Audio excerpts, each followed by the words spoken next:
Hello everyone, I'm Mark, and this is Several Books.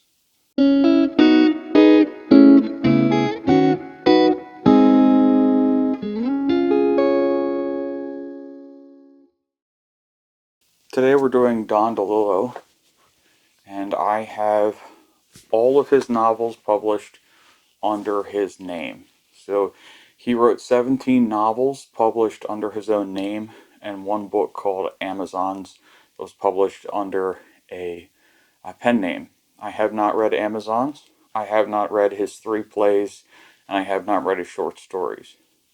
But I have read all of Don DeLillo's 17 novels.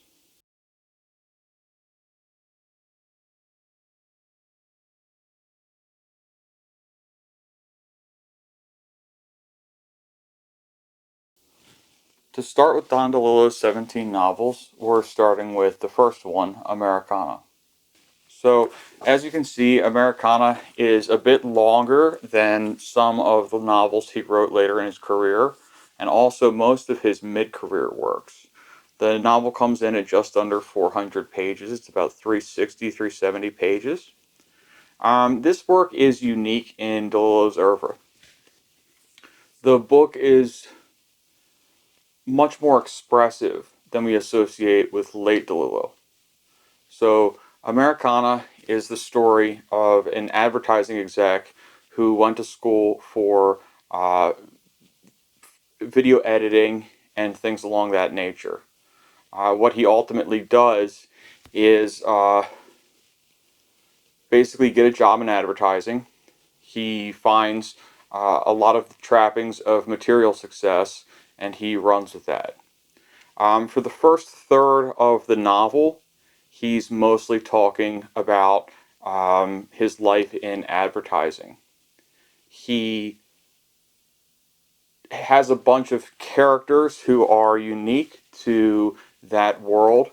And one thing that I think about this book is that its sense of humor is a bit dated. I think it's unlikely that people would view it with quite the same zeal as some of the other works DeLillo wrote are viewed. In general, Americana is really in 3 parts. It shows up as it's split into 4 parts, but part 4 is really just an extension of part 3 and deals with his life post-advertising. So the way the book works is that the first third of the book is advertising life, the trappings of success. There are some characters along the lines of there's a man named Trotsky that sends little snippets of quotes and classic books to the office, and David, the main character, calls him Trotsky for whatever reason. And there are a number of office affairs. David doesn't really engage in that so much, but he does spend time fantasizing about the secretaries. The first third of the novel ends, and after that begins the second third, obviously. The second third deals largely with David's youth. It talks about his time at a school that I believe is unnamed, and during this time at school he meets some interesting characters as well. Somebody who doesn't fit into the school at all and decides to flee to live with Native Americans. I think it's either Native Mexicans or Native American. Well, it's all America. So he's living with a tribe of people, and he's kind of abandoned the trappings of material success. He lost tremendous amount of weight from it and was able to move on in his life. And everything David says of this man makes him sound as if he's achieved some kind of enlightenment and stability in life. He meets a man as well who was very interested in writing, and he ends up going out and I believe he gets a job under his father. Regardless, the interesting thing is that the second act, let's call it, the second third of the book, does not really follow from the first. So we get the first part where we get his life in advertising. We get a second part where we get David reliving his youth. And then we get a third part. And this third part is the actual filming of David's dream video, his dream movie. In general, I found each part somewhat interesting. I thought that the novel improved as it goes on, but we don't see much of the DeLillo who is fixated on media literacy here. One common theme that I'm going to be touching on in each of DeLillo's books is media literacy. And in the third part of this book, where we get this idea of media literacy, is predominantly in the filming of characters and building narratives around that. So while it might be true that DeLillo is interested in celebrity and media literacy, what he's ultimately interested in is narrative. My contention or my claim is that DeLillo's interest in narrative ultimately reflects on the reader as essentially many lessons in media literacy. Each book that he wrote teaches us something about the people who are spinning these narratives and the way those narratives are interpreted by a larger society. So, what we get with the third part of this book is some interest in actors who he's interested in filming. We get some reflections again on his youth, but this time they're distanced, and he's thinking back as this adult who's filming this video. In general, though, the idea of media literacy is light here in Americana. We are definitely concerned with it. He's an advertising exec. The way he spins narrative is very important. But what we're getting is an American Dream style story a la Saul Bellow. So that's basically what I have to say about Americana. It's an interesting book, but it's not my favorite. Overall, I'd say it's about a B ranking. The second DeLillo book that we have is EndZone. And EndZone is another book that begins to work with media literacy, but the actual direct engagement in the discussion of media literacy is a bit lighter than it is later in his work. EndZone in general is the story of a football player at a small Texas college that is not particularly well known. There is a new player there who was a black man. He's the first black player at this school. But in general, the narrative is about the football team.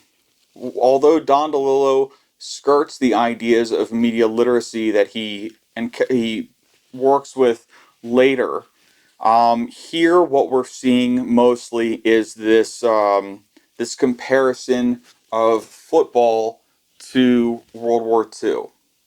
What I can say about EndZone is that, like many DeLillo books, it has a very clear beginning, middle, and end. And I'm stressing that this is unique to DeLillo because his beginning and his ends in these works often almost mirror one another. It's a very specific style of writing his narratives. It's as if each narrative is couched in the beginning and the end. Like Americana, that had really three parts, EndZone has these three parts. The middle part of the narrative is a long section devoted to describing a football game, and DeLillo rather directly comments on that football game as a metaphor for war. So the book is very much engaged in the Cold War discussion and nuclear war.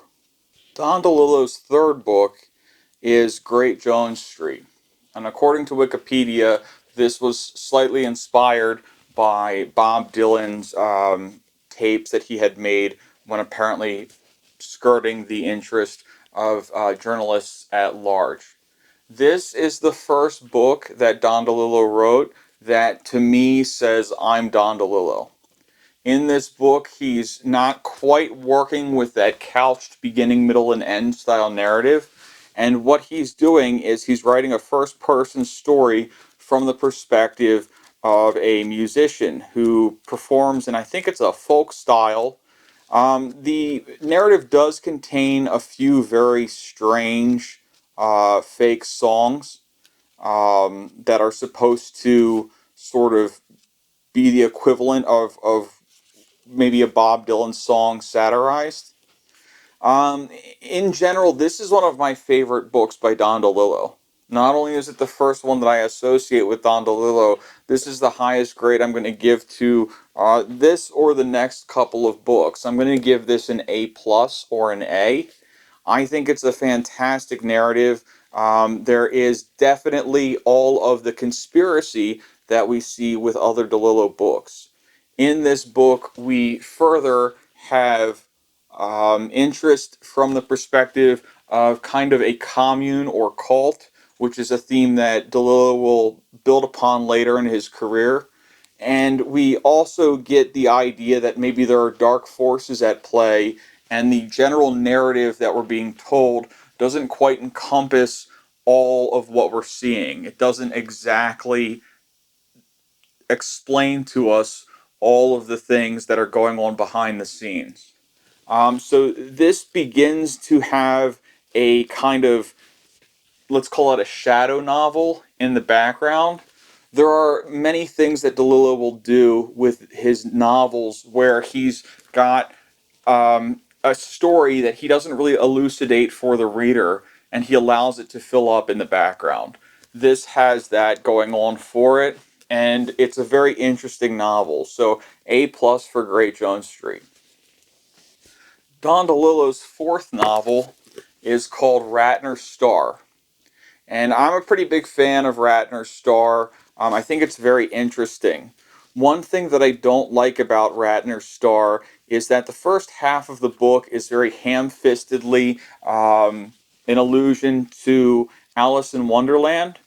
And the book is a story about a young math prodigy who, although there is not a Nobel Prize in mathematics in reality, wins the Nobel Prize in mathematics in the novel.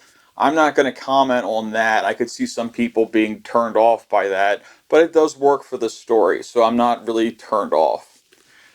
The voyage to where the young man goes to um, work on a astrophysics problem that has presented itself to a very uh, elusive group of scientists, all very highly decorated and skilled, has a bit of a cartoony vibe to it. So Terwilliger, I think his name's Danny, right? Billy Terwilliger goes to this underground compound, and he's able to begin to work with other scientists on a problem where they've been bombarded with pulses of light from some other galaxy or solar system. It's some faraway planetary body. And the bulk of the novel concerns how he works with that. The way that DeLillo works around his problem of turning this into a novel is to essentially have Billy work his way into this environment that is very strongly an underground tunnel, like a rabbit hole a la Alice in Wonderland. I've seen that the book is directly commented to be a work around Alice in Wonderland. And it's very clear. To me, this is a detriment to the novel because the substance of the novel is supposed to be, to some degree, scientific writing. Billy Terwilliger does not really comment much on science. Science is used mostly as a platform to make funny jokes and asides to name things with strange, goofy names. Regardless, Billy is always descending into deeper layers in this compound devoted to science. Around the second half of the novel, the narrative does change, and it becomes, in my opinion, much more conventional for what I expect to see from a 21st century novel. I understand this was written in the 70s. Wikipedia describes this segment as obtuse, I guess is what we could say. They say it's impenetrable. I don't think that this segment is impenetrable. I think that it actually provides quite a strong ending point to the novel. What I will say, though, is that there are many things happening in the background of the novel. And when the novel finally concludes, we're left with a number of questions still about how and why exactly these lights are flashing and these pulses are making their way to Earth. So the book is very interesting. The first half is a bit slow. It's geared toward a certain sense of humor. So if you like Don DeLillo's humor, you might find this really funny and think it's great. I don't. I would probably rate this work as about a B plus. So that's the fourth book, Ratner's Star. We're going to say this is a B plus work. The fifth book is Players. And Players is a story about terrorism. And basically, this is about terrorism in some famous New York buildings um, around the stock exchange. This is basically what I expect from DeLillo, but a little more hard edge. So when I was introduced to DeLillo, I was introduced to White Noise first and then Underworld. This is much more in line with that as far as the story goes. We have a number of questions about the broader outside systems going on in Don DeLillo's world. But essentially, we've got a character who witnesses a murder in the stock exchange or during stock exchange, and his connection to that becomes very strange. We see a number of different characters who are interesting. One thing I want to point out is that this is a LGBTQ novel. There are characters who are gay, and I would not describe them as being described negatively. They are simply gay characters. So that in and of itself is interesting to people.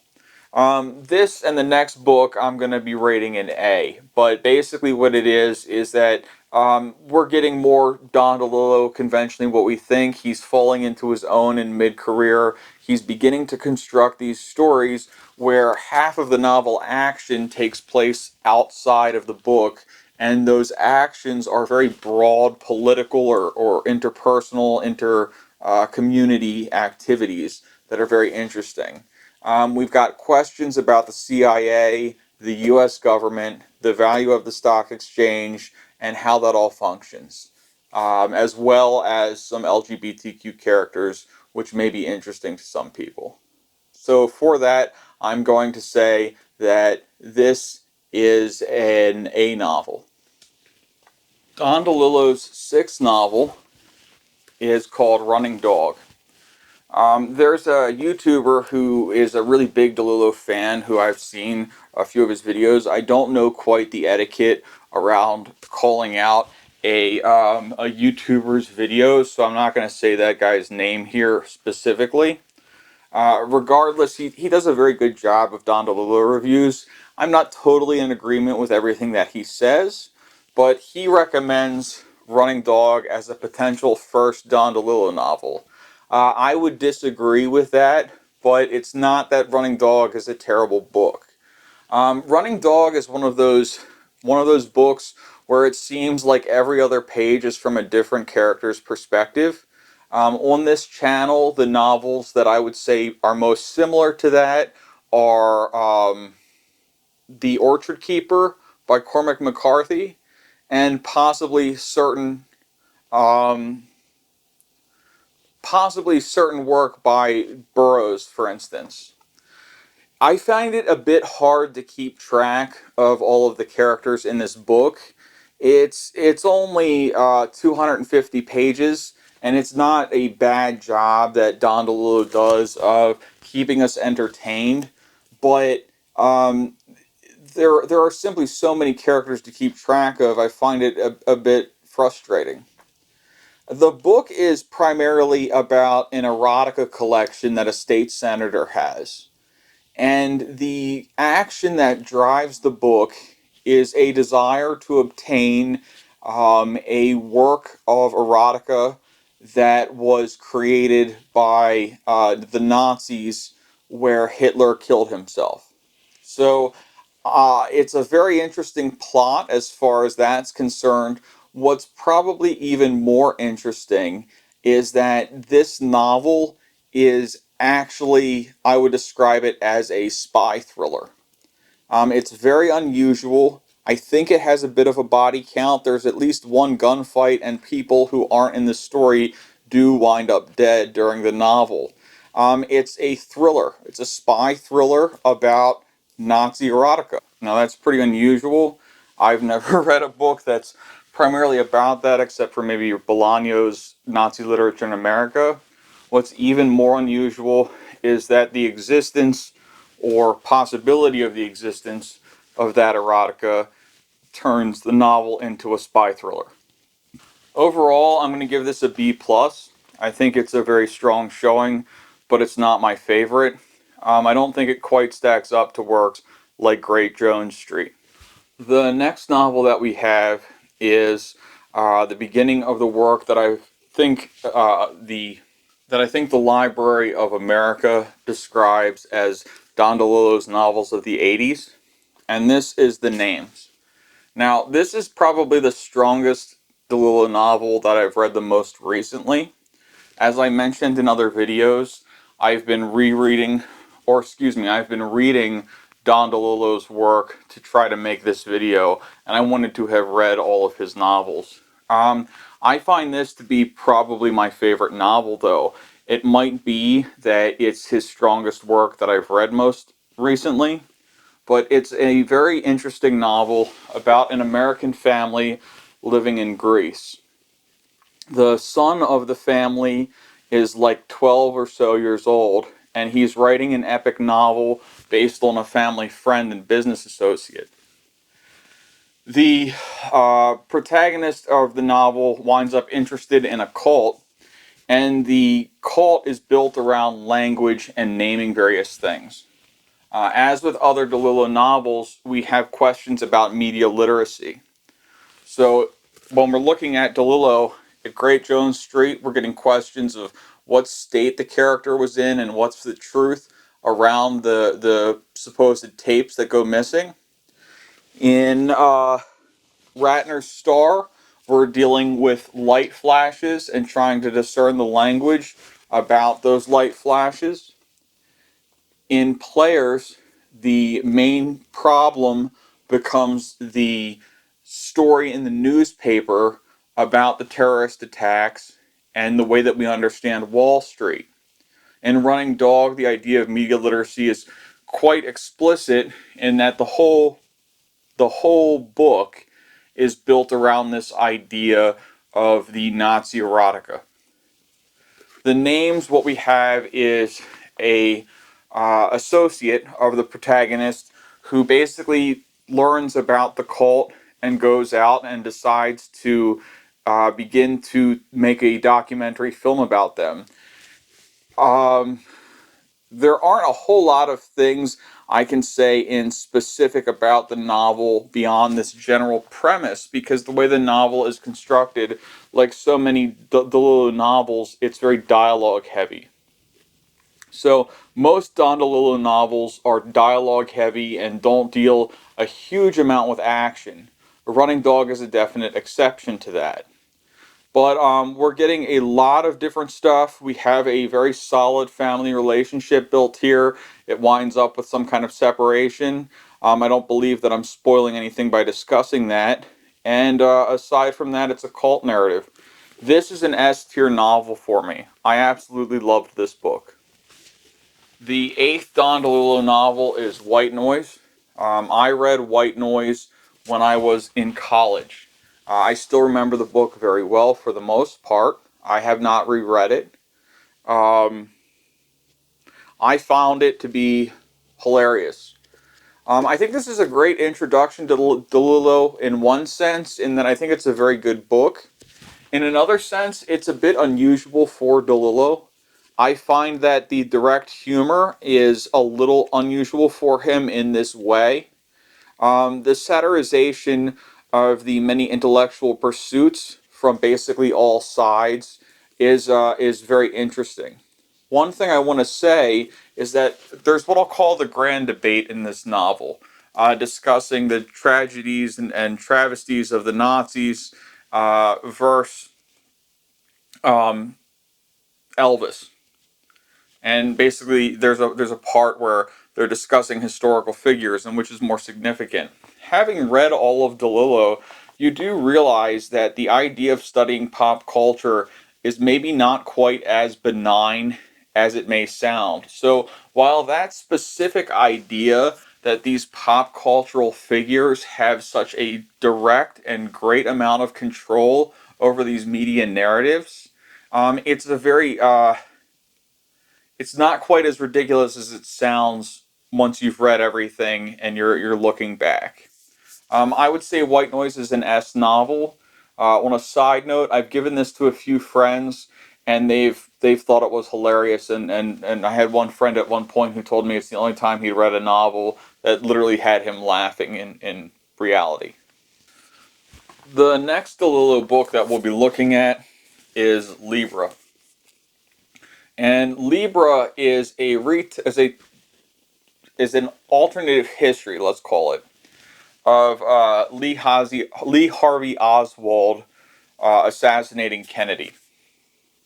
What I want to say about this book is that it's so convincingly told that now when I think of the story of JFK's assassination as somebody who did not live through that time in U.S. history, my thoughts honestly kind of go to this book, and I sort of assume, oh, the actual story was that Oswald was a disgruntled communist. That's a bit simplification of what the story is actually about in this book, but in large part, this book is about Oswald, and his sympathies to the communist parties does play a very large role in the book.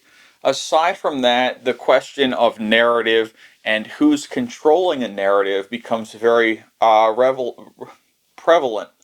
The book is essentially that a number of CIA agents aren't directly controlled very strictly by the powers that govern them, and they kind of take it upon themselves to retire Kennedy. Um, the book is very solid. American politics, especially from the 60s, is something that, or 50s, I suppose, is something that I don't know a huge amount about. I do know a little bit. I've read a few history books, and I've read Coover's Public Burning, for instance, a great novel. But in general, just I don't know how else to talk about this book except to say that now when I think of Kennedy, this is the first thing that pops into my head. And for that reason, I would say this is an S tier book. DeLillo's 10th novel is Mao II, this won a Penn Faulkner Award. I have read this novel twice. And the first time I read the novel, I was in college, and it was after reading White Noise, and I felt very unimpressed with the novel. I thought, oh, this is just a novel where there's a whole lot of talking, and not a whole lot actually happens. On top of that, one of the main characters is a writer. It seems a bit self-indulgent to me.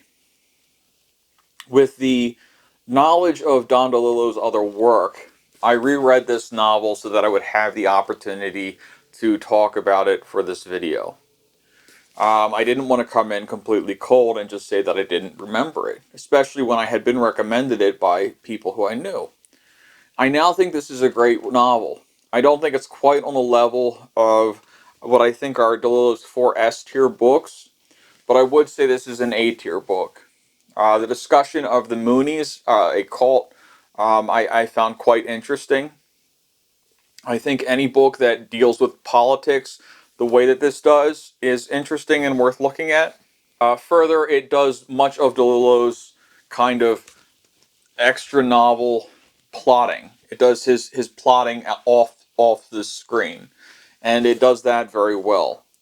So what I'm going to say is that the characters are interesting, although it is maybe perhaps self-indulgent that a novelist is the character who is of concern in this book. The novelist is very clearly not a stand-in for Don DeLillo. If you know Don DeLillo's work habits and his publishing history and compare him to the novelist Bill in this book, So in that, this is a unique story, and it's not simply Don DeLillo writing wish fulfillment or this is what my autobiography is. It deserves some kind of notification, some kind of notice. And again, I would say that this is an A-tier book. Don DeLillo's 11th novel is Underworld. And as you can see, it's quite the hefty Pomo tome. It's a postmodern volume. What I want to say about this novel is that I still remember it, having read it in college without having to reread it. And the parts that stick out to me most are the meditations on Lenny Bruce and similar things like that. I remember the discussion of Greenland and how it appears on the map. This contains all of Don DeLillo's paranoid fantasies put into one book. And I don't know how else to call them but paranoid fantasies. You've got so many extra governmental activities going on, things that are behind the scenes of the novel. It's quite remarkable that the substance of the novel is actually just the tracing of the history of a baseball and the main character's interest in that baseball. I don't have a whole lot to say about this because I did read it in college. I loved it when I read it. When I read it in college, about the only things that I could really think about regarding it was how interesting American pop culture had been. I spent a lot of time thinking about the Lenny Bruce discussion. I think the ending of the book, I don't want to spoil anything. I'll just say the graffiti reflections are very interesting, and that this is a tour de force. It's every bit worth the number of hours you have to put in to read this thick Pomo tome. Don DeLillo's 12th novel is The Body Artist. I looked into DeLillo writing shorter novels. It looked like Wikipedia had addressed the issue, him talking about shorter European work being the inspiration for that. I think it's true that there are many very famous and very notable short European works that have come out over the last 100 years. Generally speaking, I would say that the artists who do that tend to focus on it. So we see it today. In general, the French novel, and I read a lot of contemporary French fiction, is maybe between 100 and 250 pages. That's kind of average. That's what everybody does, and that's most of what they do. So reading this novella by Don DeLillo was a bit of a disappointment. The idea of media literacy here is important, primarily through the media of the body. There's some reflection kind of on what constitutes a person and the idea of that person being simply the body and the idea of the mind behind that going into it and how that interacts and becomes a person. But in general, I found the book unenjoyable. So I'm going to rate this a C.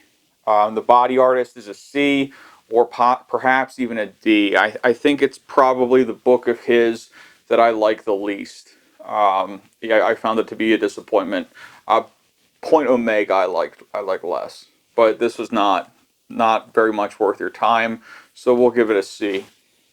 Don DeLillo's 13th work is Cosmopolis.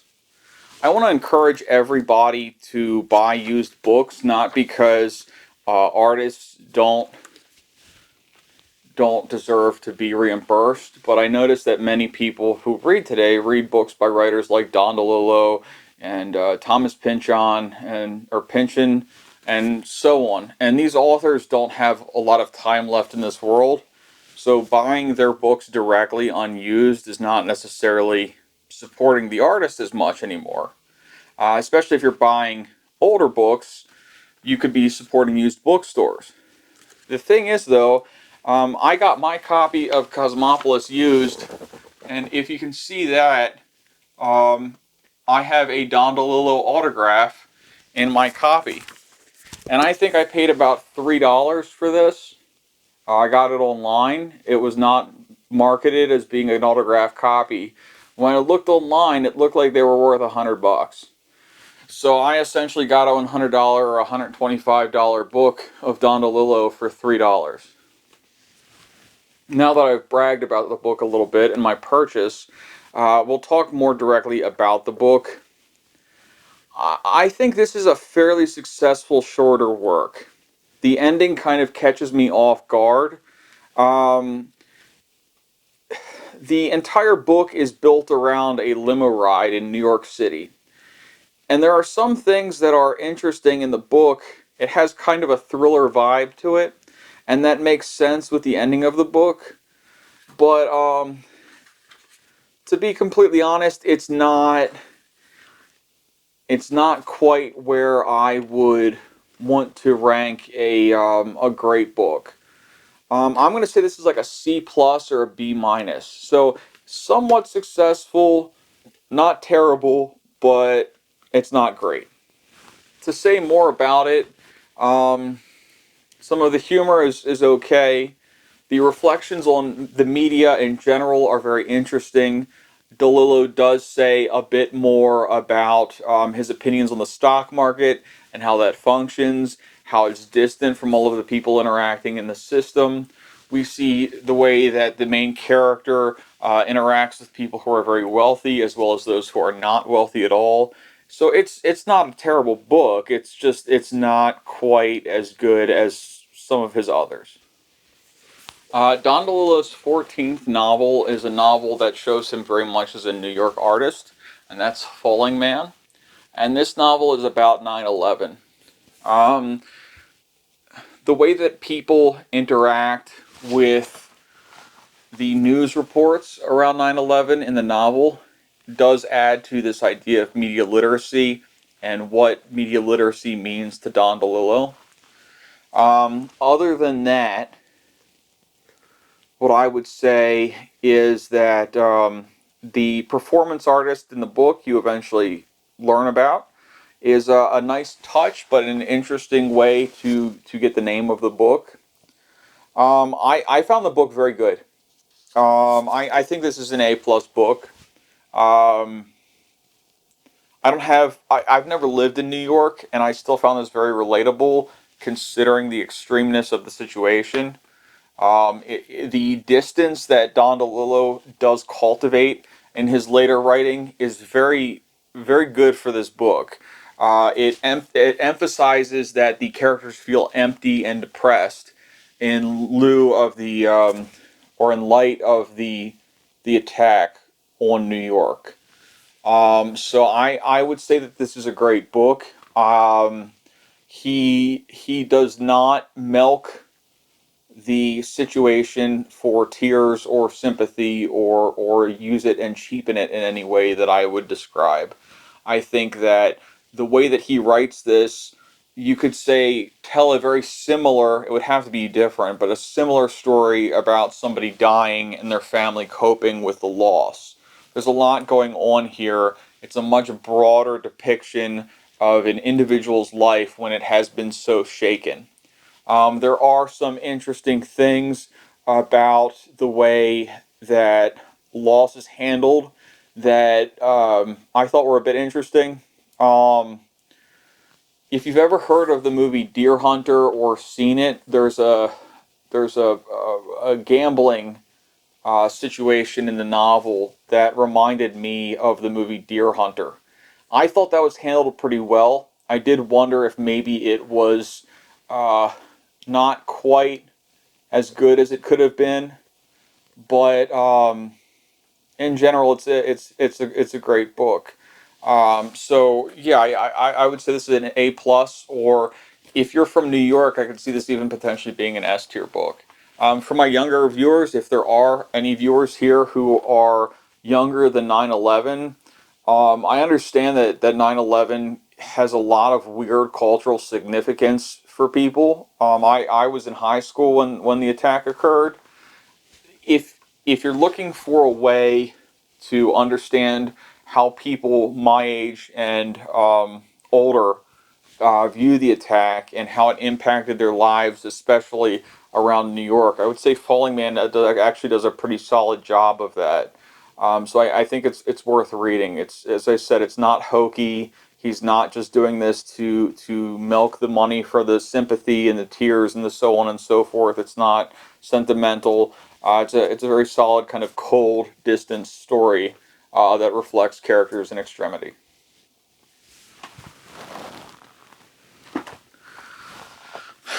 Don DeLillo's Point Omega is the D tier book. This is his worst novel in my opinion. I read this in college. I remember it pretty well. I feel about as bad as I do for The Body Artist um, as I do for this book.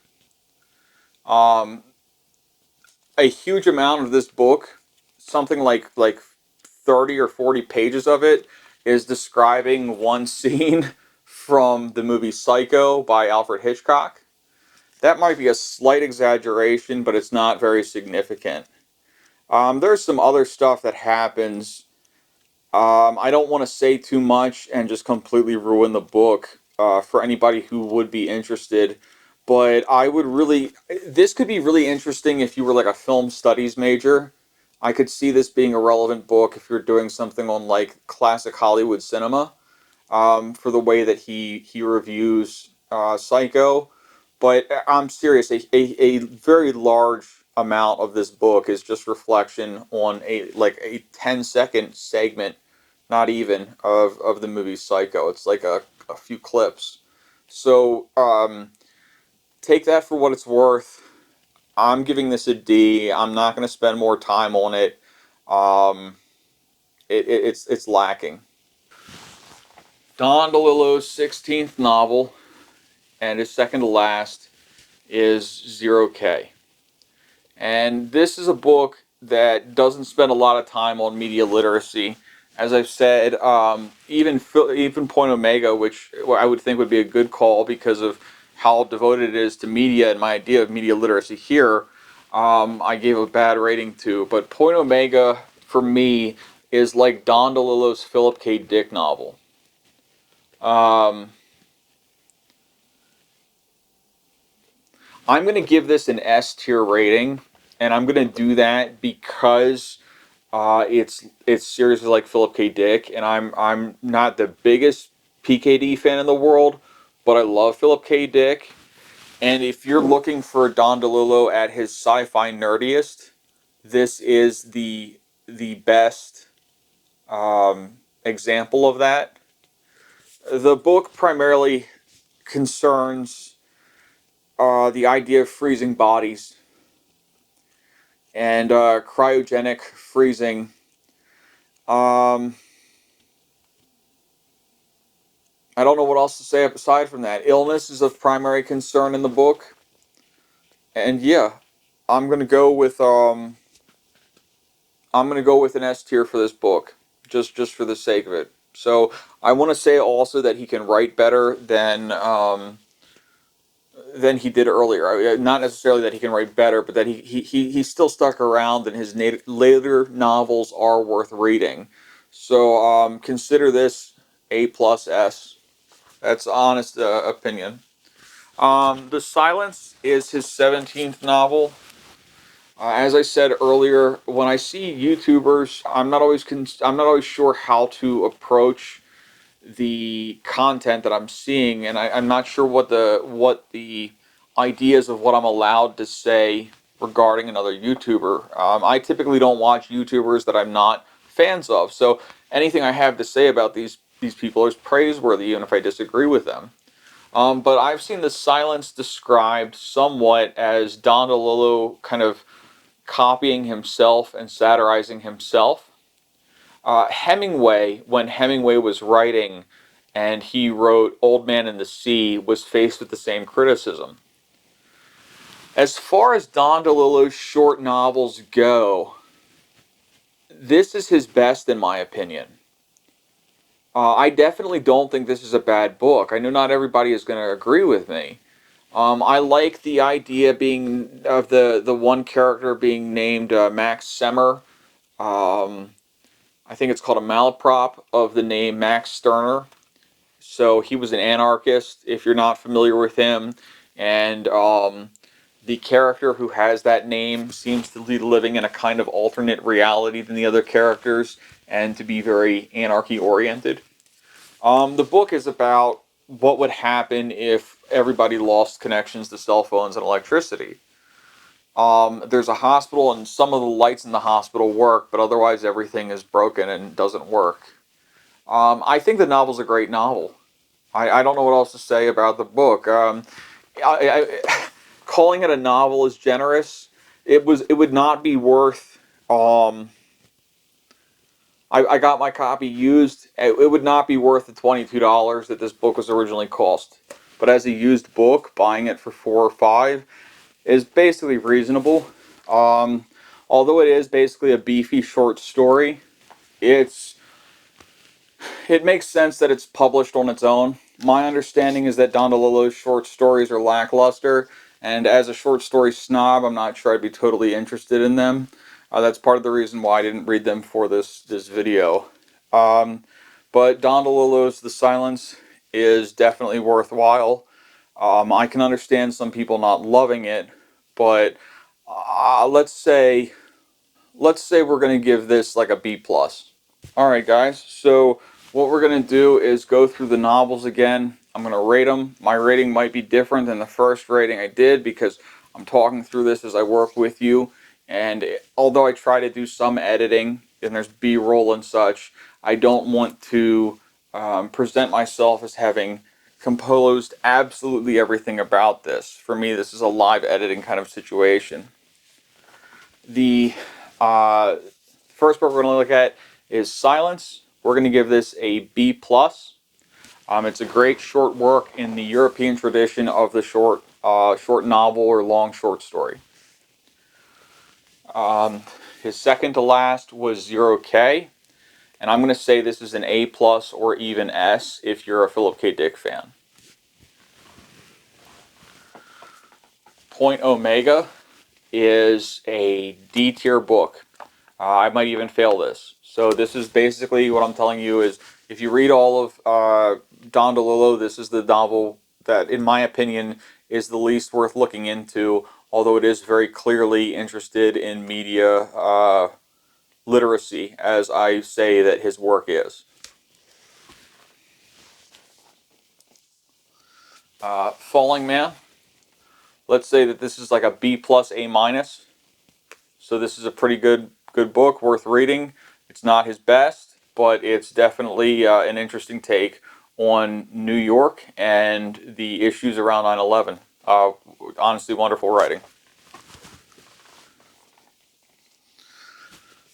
Cosmopolis, despite that I got my signed copy here that I got accidentally and for very cheaply, we're going to say that this is a B minus to a B. So let's go with that, B minus to a B.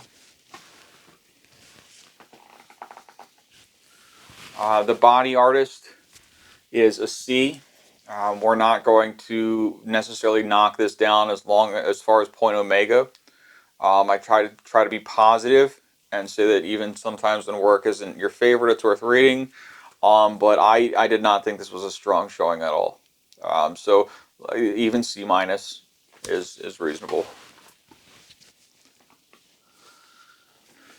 Underworld. There are so many reviews of Underworld. There's no way that I can make a very simple review of Underworld. So I'm just going to say that this is an S. You probably already know about the book. Mao II. This is basically in the category of Zero K. So, like, this is an A plus book. I will admit that when I first read it, the first time when I was in college, I found it self-indulgent. Now that I know who Don DeLillo is and realize that the main character is not at all like him as a person, at least insofar as the main character only wrote 2 books, and DeLillo at this point had written more than 10, I think. This is worth reading. It's a very interesting book. So let's say A plus S tier. Libra.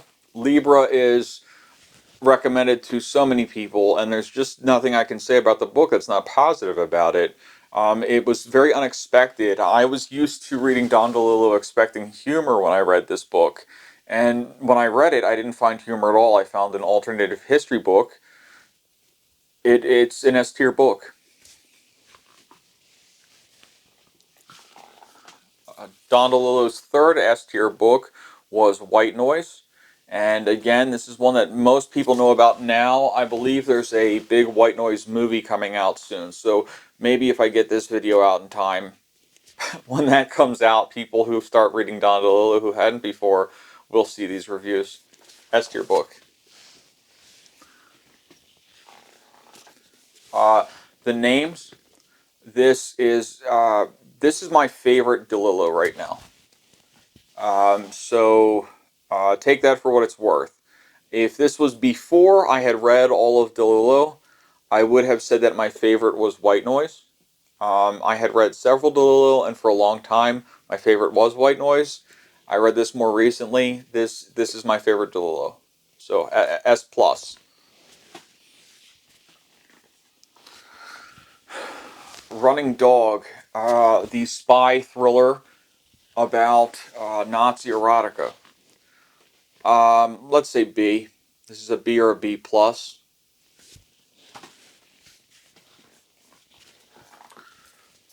Players. Players is a pretty solid work. We're looking at like a B plus or an A minus kind of in Players. So somewhere in that category. Ratner's Star, I'm going to give a B. Parts of this book are really like. I find the beginning lags a little bit. In some ways, it seems like he's trying too hard to make it conform to Alice in Wonderland. It's very in your face that that's what he's doing if you're aware of it. But the second half of the book makes up for parts of the first that I thought were less than stellar. So we're going to say B for this. Great Jones Street is an A plus work. I can't praise this novel enough. If I were to step away from all media around Don DeLillo for several months and reread him, all about that, just ranking without the influence of the outside world, I might consider giving this an S probably. But yeah, this is an A plus. EndZone. This is a second novel. This is Don DeLillo as different. This is as different from mid career Don DeLillo as his late books are from what we associate with Don DeLillo. I didn't like this. I'm going to give this a C. I thought this was really unimpressive.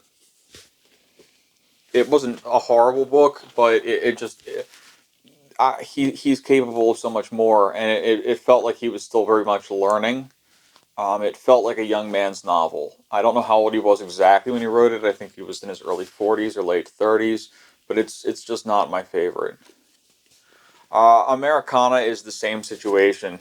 I actually found it difficult to finish Americana. There was a bit of a lull in the middle of a book, and I had to push myself to get beyond that.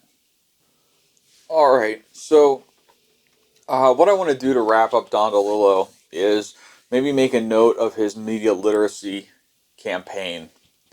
To me, it seems that Don DeLillo's main pitch to his reader is that I'm going to teach you how to look at media, whether that media be art, journalism, or something else entirely.